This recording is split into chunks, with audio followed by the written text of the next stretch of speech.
وبرکاتہ۔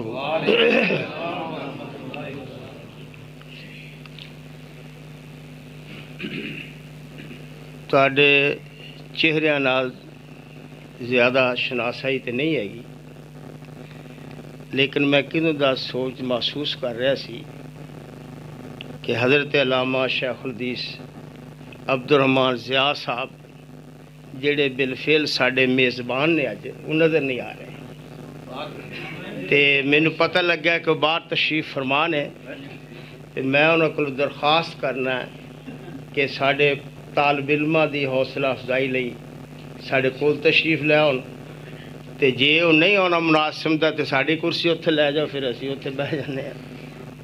کیوں جی گل تے انج نہیں بنتی نا، تے اس کر کے جے شیخ مناسب سمجھن تے پھر اسی تے جانا ہی جانا اتھے۔ ماشاءاللہ یہ بھی انہاں دی بڑا پاننا، انہاں دی عزت اللہ تعالیٰ وعدہ کرے، ساڈے طالب علم دی درخواست نو قبول کیتا انہوں نے۔ دیکھو جی اسی تے ایک قسم دا انہاں دی موجودگی اپنا سبق سناونا ہے نا، اللہ انہاں نو عزت تکریم دے، اللہ تعالیٰ خوش رکھے، ساڈا تاج ہو تسی، ساڈا فخر ہو ماشاءاللہ، اللہ چانگا انہاں نو تہاڈی قدر کرن دی توفیق بخشے۔ لینے جڑے گئے انہاں تو پوچھ لو۔ جزاک اللہ۔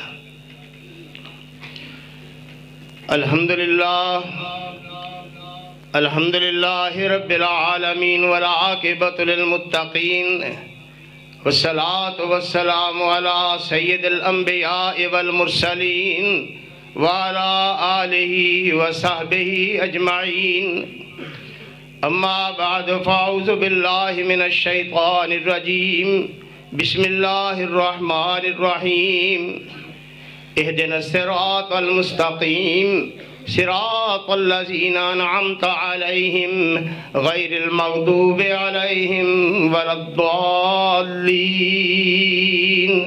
آمین۔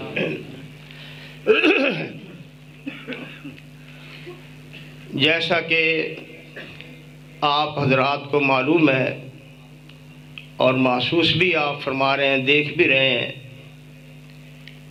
کہ مجھ طالب علم کے بعد ہماری جماعت کے ماہ ناز خطیب بابا تبلیغ حضرت مولانا بہادر علی سیف صاحب کا خطاب لاجواب ہوگا،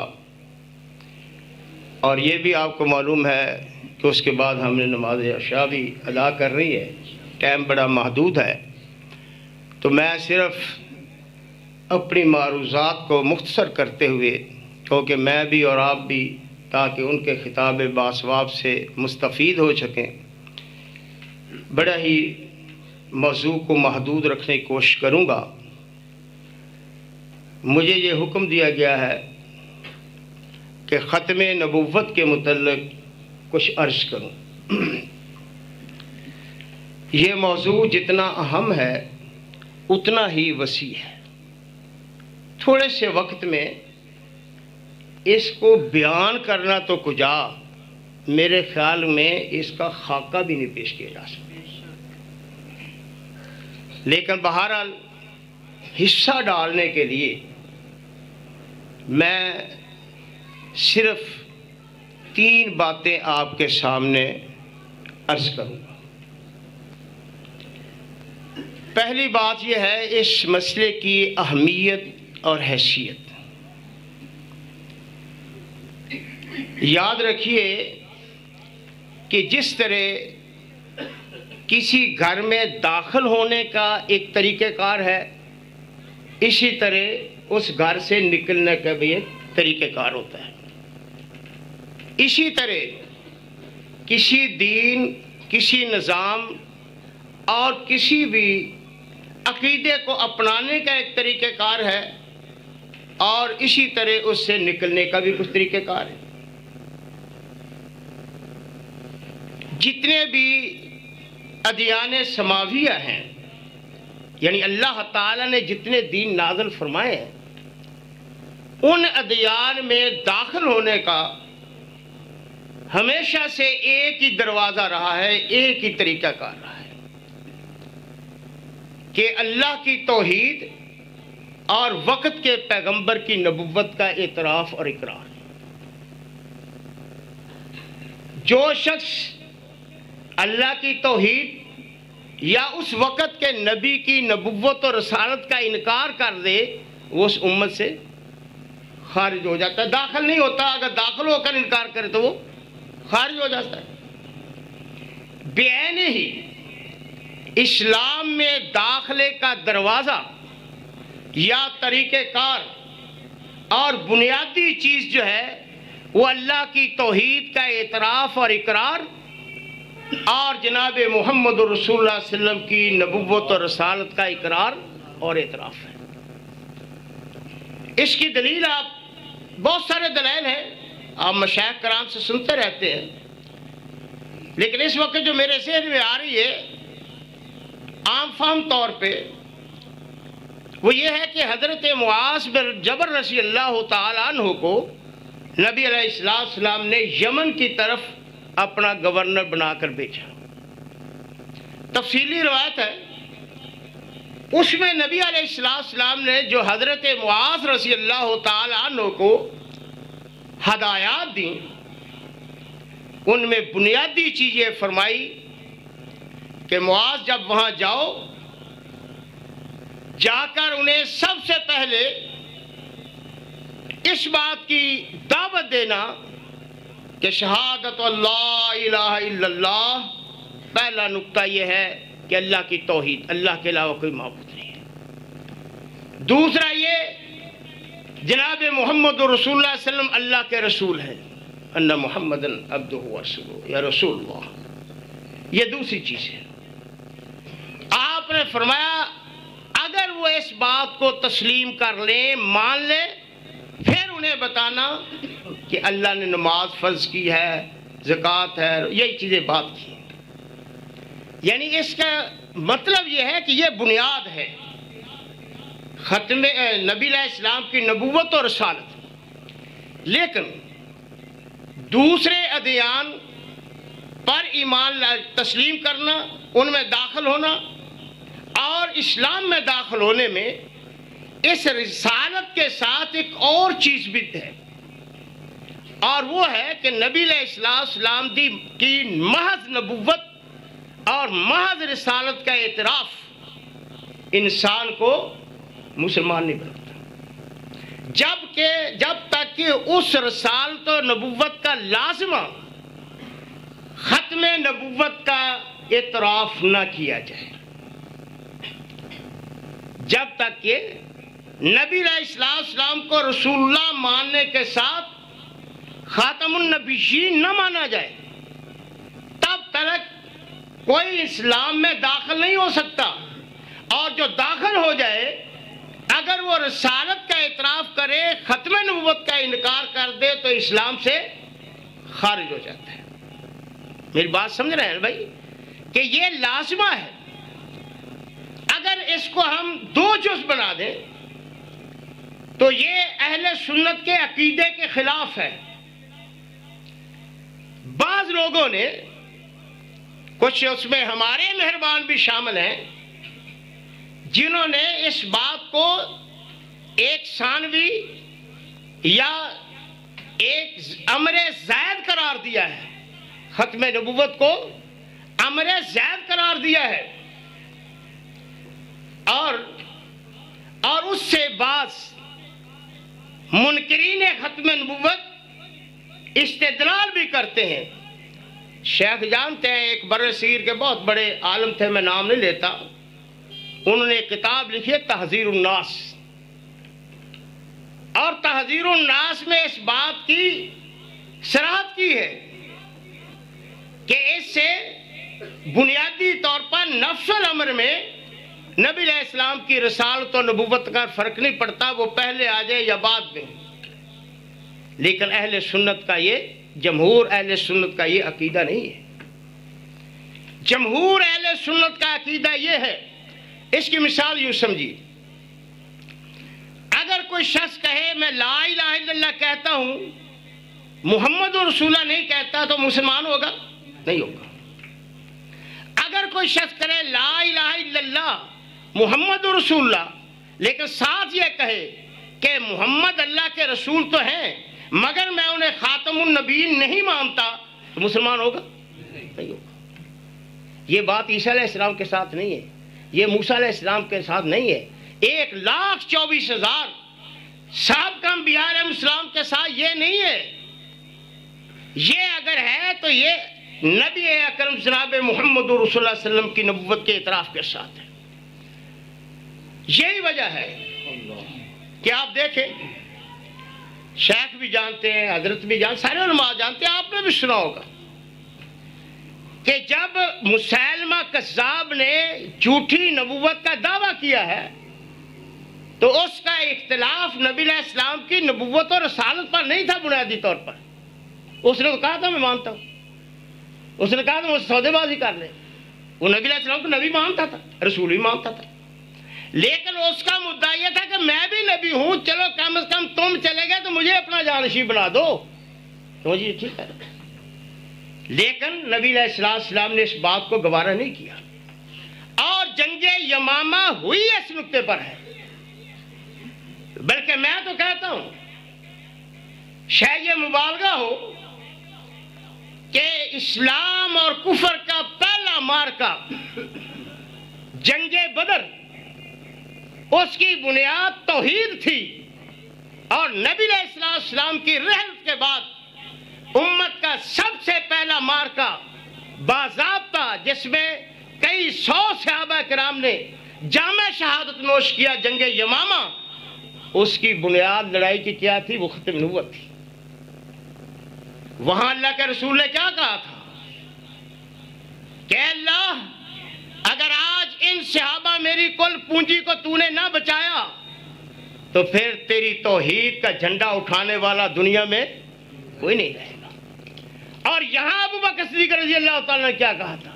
یہاں مسلمانوں کے لشکر کا کیا نعرہ تھا کہ آج اگر بچانا ہے تو ختم نبوت کو بچانا ہے، اگر ختم نبوت کا چراغ گل ہو گیا تو اسلامی تعلیمات کا وجود شاید دوبارہ قائم رہے۔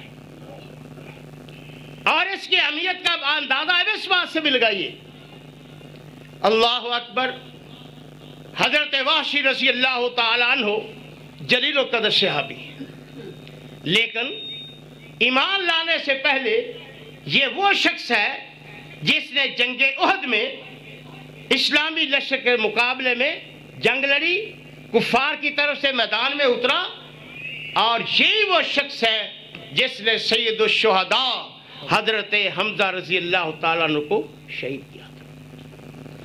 اس کے متعلق یہ آتا ہے، وہ خود بتاتے ہیں کہ جب میں مسلمان ہو گیا، حضور علیہ السلام نے میرا اسلام تو قبول کر لیا، مگر ساتھ ساتھ مجھے یہ بھی کہا کہ ذرا میری نظروں سے دور رہا کرو، جب تم آتے ہو تو مجھے شاید اپنا چچا یاد آ جاتا ہے۔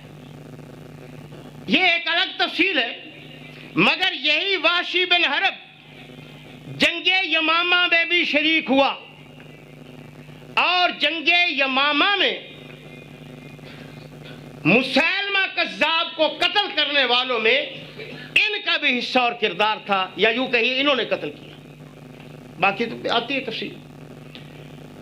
آپ فرماتے ہیں جب مسیلمہ کذاب کا کام تمام کر دیا، منکر ختم نبوت کو واصل جہنم کر دیا، تو میرے دل میں ایک حسرت نے انگڑائی لی، ایک خواہش پیدا ہوئی، کاش آج سرور کائنات تاجدار ختم نبوت زندہ ہوتے، میں حضور کے قدم بوسی کا شرف پا کر عرض کرتا کہ اللہ کے حبیب صلی اللہ علیہ وسلم، اگر میں نے اسلام کے ایک جرنیل سید الشہداء عظیم صحابی کو شہید کرنے کی غلطی کی ہے یا گناہ کیا ہے، جرم ہوا ہے مجھ سے، میں شرمندہ ہوں، توبہ کرتا ہوں، مسلمان ہو گیا ہوں، پر اللہ کے رسول، اے محبوب کبریا، آج میں نے اگر اسلام کے جرنیل کو شہید کیا تھا،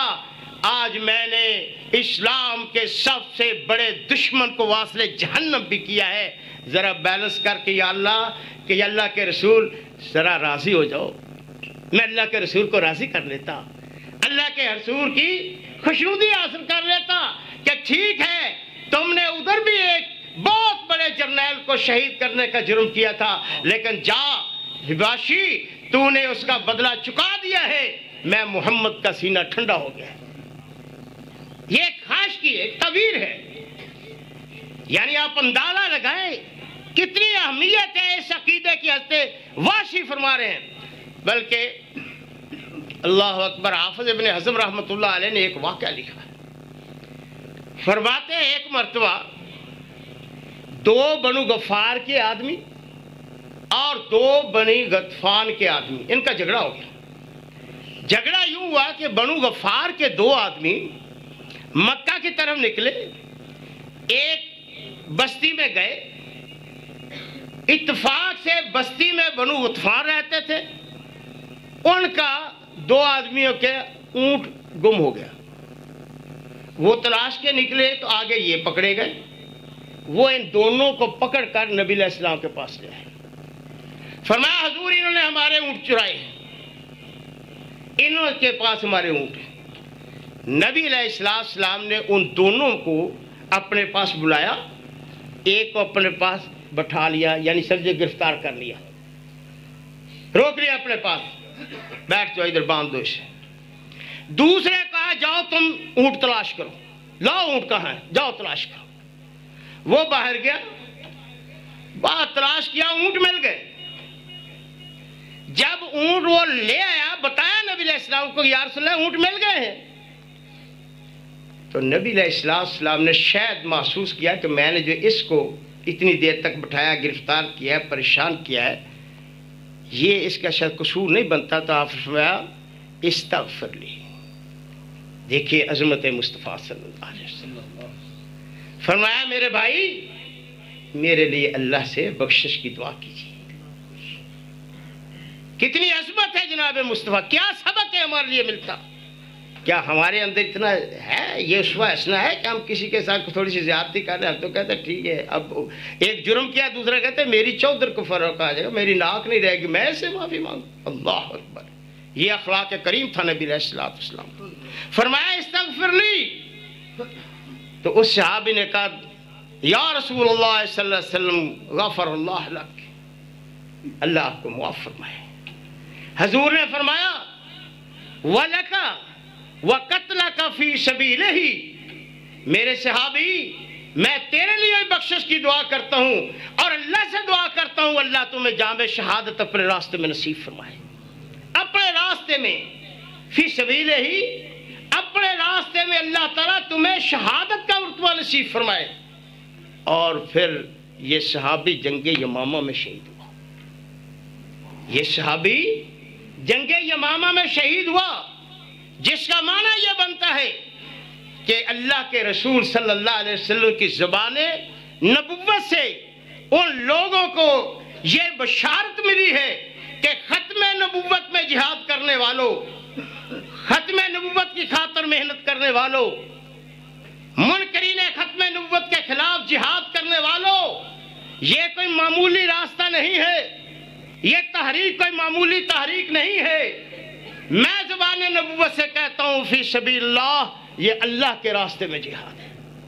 میرے بھائیوں، یہ آپ نے ختم نبوت کے پروگرام کرواتے ہیں، یہ پروگرام میں بھی موضوعات چلتے ہیں، جنہوں نے یہ پروگرام بنائے ہیں شیخ کی سرپرستی میں بھائی بدن نصیر صاحب محنت کرتے ہیں، دوست احباب خصوصی تعاون کرنے والے، میں ان کے لیے دعا گو ہوں کہ اللہ تعالیٰ ان کی یہ محنت قبول فرمائے، اور اس سلسلے کو اللہ تعالیٰ تا دیر قیامت تک قائم رکھے جب تک یہ دوست ہیں، اور ان کے بعد تک یہ سلسلہ جاری رکھے، تاکہ امت کے عقائد اور اعمال کو سلف صالحین کے عقیدے کے مطابق محفوظ کیا جا سکے، چلایا جا سکے، ان کے ایمان عقیدہ اور عمل کو کتاب و سنت کی جلا بخشی جا سکے۔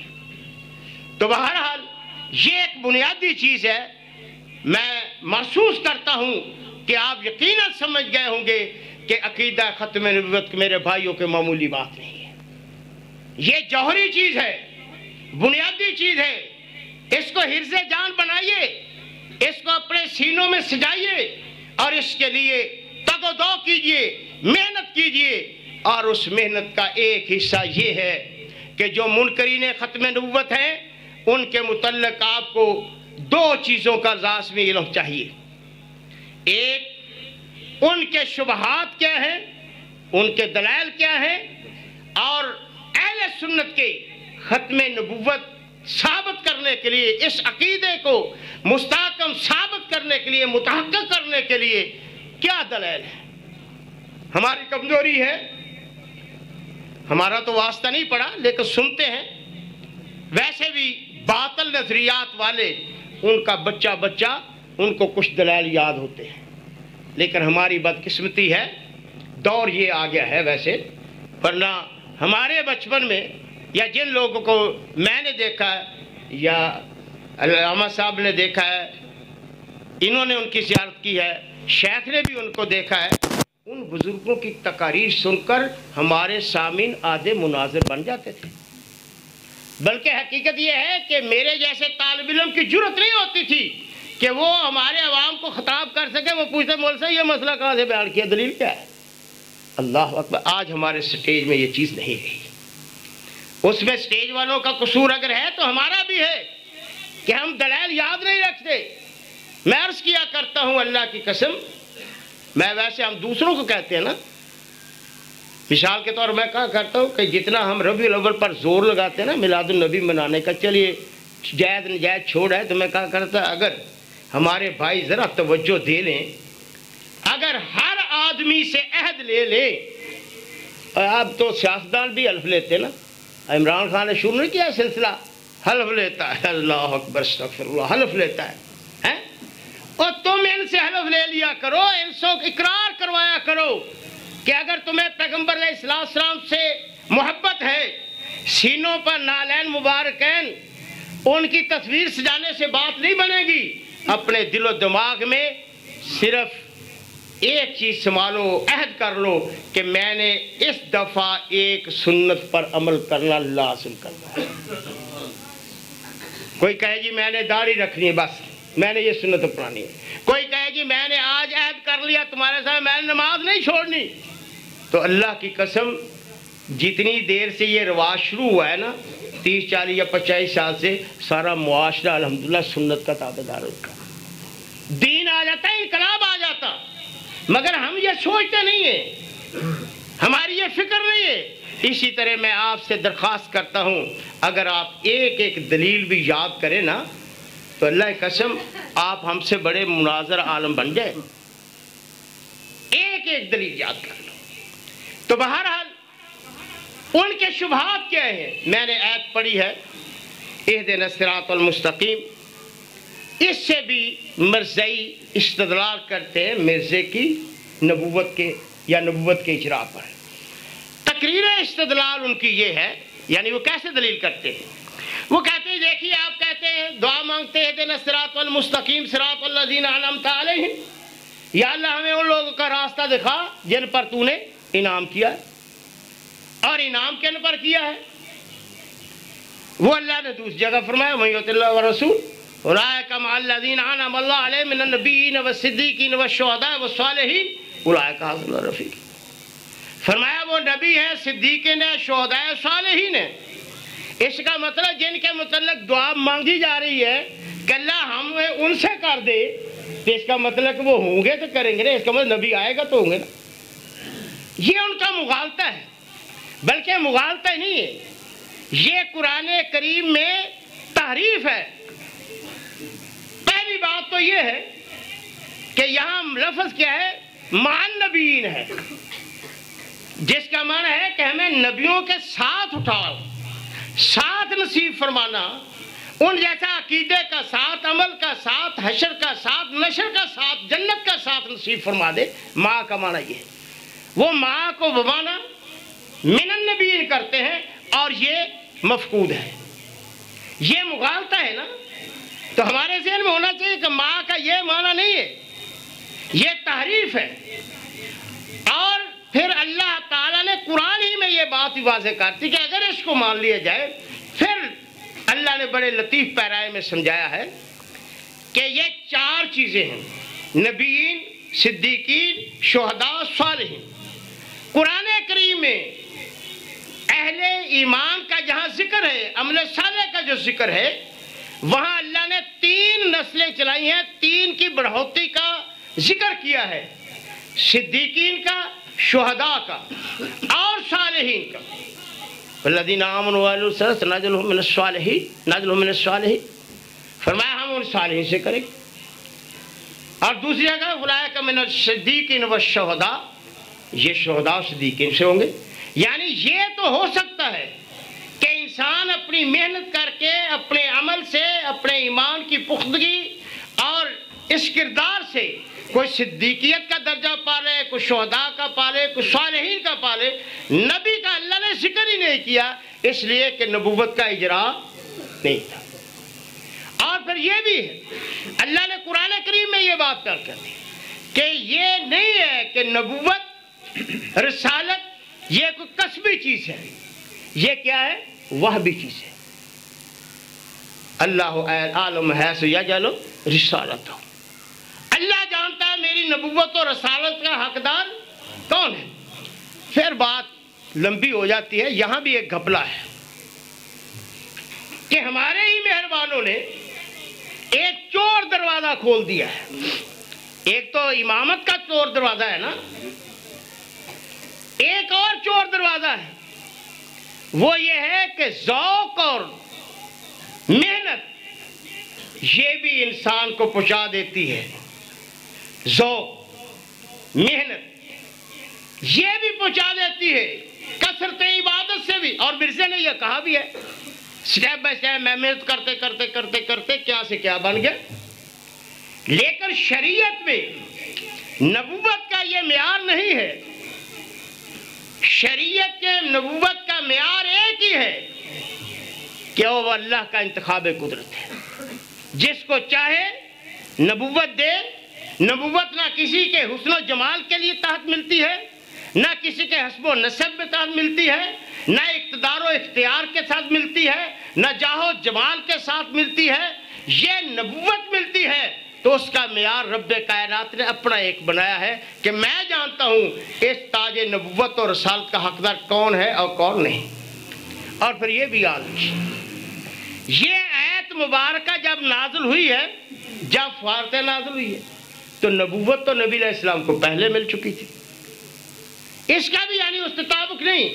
لیکن ایک اور بات بھی ہے کہ اگر اس طرح ہے کہ مجھے اللہ تعالی میرے کردار، میری کثرت عبادت، اس کی بنا پر مجھے نبی بن جائے تو نبی بن جائے، پھر پہلی بات تو یہ دعا تو سارے کرتے ہیں۔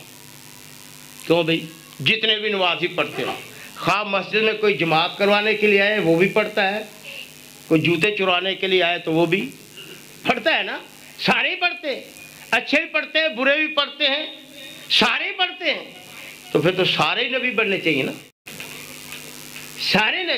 اور یہ خاص بڑی لوگوں کے دل میں، اور یہ شیخ بھی جانتے ہیں، حضرت بھی جانتے ہیں کہ نبی علیہ السلام سے پہلے بھی لوگوں کے دلوں میں یہ طلب تھی، بلکہ تاریخ میں کچھ لوگوں کے نام ملتے ہیں، انہوں نے اپنی اولادوں کا نام ہی محمد رکھا ہوا تھا۔ کیا رکھا تھا؟ محمد۔ اور وہ کیوں رکھا تھا؟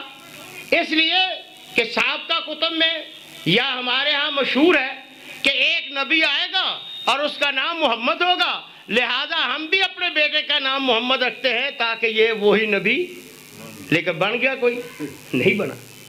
یہ اللہ کا ایک معیار ہے، جسے وہ عطا کرے اسے ملتا ہے، خواہشات، عبادات یا دنیاوی معیار سے نہیں ملتا۔ چلیے اگر یہی معیار ہے تو پھر آئیے دیکھیے کیا مرزا قادیانی اس معیار پر پورا اترتا ہے کہ نہیں اترتا؟ یعنی اگر یہی معیار ہو تو اس کا اخلاق، اس کا کردار یا اس کا طرز عمل کیا نبوت کے ظاہری معیار پر بھی ہے؟ علماء تو کہتے ہیں کہ اس کی کتابوں کا مطالعہ کیجئے، نبی تو بڑے دور کی بات ہے، وہ تو شریف آدمی بھی معلوم نہیں ہوتا۔ اس لیے کہنے کا مطلب یہ ہے کہ یہ ایک شبہ ہے، لیکن اللہ وحدہ لا شریک نے دو ٹوک لفظوں میں فرما دیا کہ ما کان محمد ابا احد من رجالکم ولکن رسول اللہ و خاتم النبیین۔ یہ ختم نبوت پر بھی وہ اعتراض کرتے ہیں، خاتم کے معنی پر، اور تحذیر الناس والے نے یہاں بھی ایک عجیب شوشہ چھوڑا ہے، بہرحال وہ تو ایک الگ تفصیل ہے، لیکن ہم کہتے ہیں کہ قرآن کے الفاظ کی تعبیر، اہل سنت کا عقیدہ، اہل سنت کا منہج، سلف صالحین کا منہج یہ ہے کہ سب سے پہلے قرآن کو قرآن کی روشنی میں سمجھو، قرآن کو قرآن کی روشنی میں سمجھو، پھر قرآن کو سمجھو جناب مصطفیٰ صلی اللہ علیہ وسلم کی روشنی میں، یعنی ان کی زبان کی سمجھو، ان سے پوچھو، کیونکہ ان کی ذمہ داری ہے لتبین للناس، وضاحت تم نے کرنی۔ تیسرے نمبر پر حضرات صحابہ کی جو فہم ہے، اس فہم کو اپنے لیے منہج، اسوہ حسنہ اور نمونہ بناؤ، تو انشاءاللہ گمراہی سے بچ جاؤ گے۔ تو اللہ تعالیٰ نے یہ خاتم کا لفظ فرمایا ہے، اب قرآن کریم کی مختلف آیات کو پڑھیے کہ قرآن مجید اس مسئلے کو کس طرح صاف کرتا ہے۔ کہیں الیوم اکملت لکم دینکم واتممت علیکم نعمتی ورضیت لکم الاسلام، فرما دیا کہ یہ فلسفہ جو ہے نبوت کے جاری ہونے یا نبوت کے جاری رکھنے کی جو ضرورت ہے وہ تو مکمل ہوگی، دین مکمل ہو گیا۔ کہیں یہ فرما دیا اللہ وحدہ لا شریک نے کہ وہ محمد اللہ رسول قد خلت من قبل الرسل فرما، کہیں کافۃ للناس فرما دیا، کہیں للناس جمیعا فرما دیا، کہیں رحمت للعالمین فرما۔ یہ تمام جو اللہ تعالیٰ صیغے استعمال کرتے ہیں، الفاظ استعمال کرتے ہیں، ان کا ایک مدعا یہ ہے کہ لوگوں کے ذہن میں بٹھا دیا جائے کہ میرے محمد رسول اللہ کی نبوت عالمگیر بھی ہے اور ہماگیر بھی ہے، ان کے بعد اب نبوت کا دروازہ بند ہو گیا۔ اور یہی بات نبی علیہ السلام نے اپنی احادیث میں فرمائی ہے، کہیں آپ نے قصر نبوت کی تمثیل دے کر فرمایا، کہیں فرمایا کہ میری مسجد مساجد میں سے آخری، میری امتوں میں سے آخری، اور میں نبیوں میں سے نبی، کہیں فرمایا انا العاقب والعاقب الذی لا نبی بعدی، میرے ناموں میں سے عاقب بھی ہے اور میں آخری نبی ہوں، عاقب کا معنی ہے میرے بعد کو نبی، کہیں واضح فرما دیا کہ لا نبی بعدی، کہیں فرمایا لو کان بعدی نبی لکان عمر، یہ بھی فرما دیا۔ یعنی مختلف انداز میں کئی حکم کے اعتبار سے مختلف احادیث، لیکن یہ ساری احادیث یہ ثابت کرتی ہیں کہ یہاں خاتم النبیین کا معنی کیا ہے کہ نبی علیہ السلام کیا ہے؟ آخری نبی ہے، یہ آپ کو پتہ رہنا چاہیے۔ پھر حضرات صحابہ کے جو اقوال اور ارشادات یا ائمہ کو الگ گئے، لیکن جنگ یمامہ یہ اجماع امت ہے، حضرات صحابہ کا اجماع ہے۔ اب اجماع کے پیچھے چلنے والا کون ہے؟ وَمَن يَتَّبِعْ غَيْرَ سَبِيلِ الْمُؤْمِنِينَ نُوَلِّهِ مَا تَوَلَّىٰ وَنُصْلِهِ جَهَنَّمَ وَسَاءَتْ مَصِيرًا، وہ تو امت مسلمہ سے ایک قسم کا خارج ہو جاتا ہے۔ تو نبی علیہ السلام کی ختم نبوت پر قرآن کی بھی نص ہے، حدیث کی بھی نص ہے اور اجماع امت بھی ہے، لہذا یہ ہمارے عقیدے کے لیے بنیادی چیز ہے کہ ہمیں معلوم ہونا چاہیے۔ اور اس کے لیے ایک نفسیاتی چیز ہے، میں آخر میں بات کرنا چاہتا ہوں، ایک نفسیاتی چیز ہے کہ ہم جس مسئلے کے ساتھ، جس جماعت کے ساتھ، جس مکتبہ فکر کے ساتھ تعلق رکھتے ہیں، وہ ختم نبوت کے حقیقی وارث ہیں۔ پہلے وارث کون تھے؟ پہلے وارث کون تھے؟ بھول گئے ہو؟ وہ حضرات صحابہ تھے نا، جنگ یمامہ جنہوں نے لڑی، ختم نبوت کے پہلے وارث حضرات صحابہ تھے۔ اور پوری امت میں فکر صحابہ، منہج صحابہ کے وارث کون ہیں؟ اہل حدیث۔ چیلنج کے طور پر ہم علی وجہ البصیرت کہتے ہیں کہ منہج صحابہ اس قرن اول کے منہج سلف کے وارث، علماً بھی عملاً بھی، وہ کون ہیں؟ اہل حدیث ہیں۔ اور انہی وارثوں نے ہر دور میں ختم نبوت کا علم لہرایا ہے۔ آپ پوچھئے حضرت شیخ الحدیث حافظ اللہ تعالیٰ علیہ کی زندگی برکت ہے، سب سے زیادہ ختم نبوت کے عنوان پر امام بخاری رحمۃ اللہ علیہ باب باندھے، سب سے زیادہ مختلف پہلوؤں سے مسئلہ ختم نبوت اجاگر کیا۔ امام ترمذی نے کیا، محدثین نے کیا ہے، فقہا کی کتابوں میں آپ کو یہ مسئلہ نہیں ملے گا جس طرح حضرات محدثین نے کیا۔ اور ان کے بعد ہر دور میں اہل حدیث کے اکابرین محدثین انہوں نے اس بات کو اٹھایا۔ بالآخر جب مرزا قادیانی نے دعویٰ نبوت کیا تو تب بھی آپ کے اکابر ہیں۔ اور اس ہراول دستہ میں اس مقدمۃ الجیش میں آپ کے اکابرین میں سے، یار ہمیں اپنے دادے پردادے کے، نان کے اور داد کے لوگوں کے یاد ہوتے ہیں، نام نہیں ہوتے، دوستوں کے بھی ہوتے ہیں یا نہیں ہوتے؟ فخر کرتے ہیں نا کہ میرے حلقہ احباب میں یہ دوست ہے، طالب علموں کو فخر ہوتا ہے کہ میرے فلاں استاد ہے جی، شیخ الحدیث میرے استاد، میں نے یہ آپ فخر کرتے ہیں، نام بھی یاد رکھتے ہیں۔ تو جن کے آپ وارث ہیں اپنے اکابر کے، ان کے نام یاد ہے؟ ان کے نام یاد رکھو، ان کو اپنی دعا میں یاد رکھو، ان کے کردار کو مشعل راہ بناؤ، ان کو اسوہ حسنہ بناؤ۔ اس تحریک ختم نبوت کے بر صغیر میں ہراول دستہ، مقدمۃ الجیش، صف اول کے سپاہی کون تھے؟ سید نذیر حسین محدث دہلوی رحمۃ اللہ علیہ، مولانا محمد حسین بٹالوی رحمۃ اللہ علیہ، مولانا ثناء اللہ امرتسری رحمۃ اللہ علیہ، مولانا میر سیال کوٹی رحمۃ اللہ علیہ، مولانا عبدالحق خانپوری رحمۃ اللہ علیہ، مولانا عبداللہ غزنوی رحمۃ اللہ علیہ، صوفی عبدالحق رحمۃ اللہ علیہ، مولانا ابوالحسن سیال کوٹی رحمۃ اللہ علیہ، مولانا محمد خانپوری رحمۃ اللہ علیہ، مولانا عبدالعلی عظیم آبادی رحمۃ اللہ علیہ، مولانا محدث دیانوی رحمۃ اللہ علیہ، یہ ہمارے وہ اکابر ہیں جن کے متعلق ہم سینہ تان کر کہہ سکتے ہیں فَأُولَٰئِکَ آبائی فَجِئْنِی بِمِثْلِہِم۔ لاؤ ان کے مقابلے میں کوئی ہے جن کا احترام مرزا نے بھی کیا ہے۔ سید نذیر حسین رحمۃ اللہ علیہ کو لکھتا ہے، مولانا بٹالوی رحمۃ اللہ کو لکھتا ہے کہ یہ اول المکفرین ہیں، یہ سب سے پہلے ہیں جنہوں نے لوگوں کو اکسایا ہے، مجھے کافر قرار دیا ہے، مجھے دائرہ اسلام سے خارج قرار دیا ہے، یہ اس تحریک کے بانی ہیں۔ لیکن آج ہم ان بانیوں کے نام بھی یاد نہیں ہیں، یہ ہماری کوتاہی ہے میرے بھائیوں۔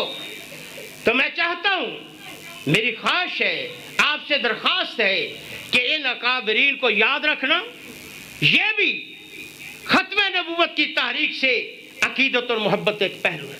جہاں ہم یہ کہتے ہیں کہ پہلے عالم بلند کرنے والے ابو بکر تھے، خالد بن ولید تھے، یا وہ صحابہ کرام تھے جنہوں نے وہ جنگ لڑی، میرے بھائیوں آج ان کے نقش قدم پر چل کر ختم نبوت کا تحفظ کرنے والے، کسر ختم نبوت کی چوکہ داری کرنے والے، اس ختم نبوت کے محل کو محفوظ و معصوم بنانے والے وہ آپ کے اکابرین ہیں۔ آپ اپنی وراثت کی قدر و قیمت سمجھیے اور اس کے حفاظت میں، اس کے پھیلاؤ اور بڑھوتی میں، اس کے نشر و اشاعت میں اپنا کردار ادا کیجیے۔ یہ ہمارا فرض بھی ہے، ہم پہ قرض بھی ہے۔ اللہ وحدہ لا شریک ہمیں اس سے عہدہ برا ہونے کی توفیق بخشے۔ وآخر دعوانا ان الحمدللہ رب العالمین۔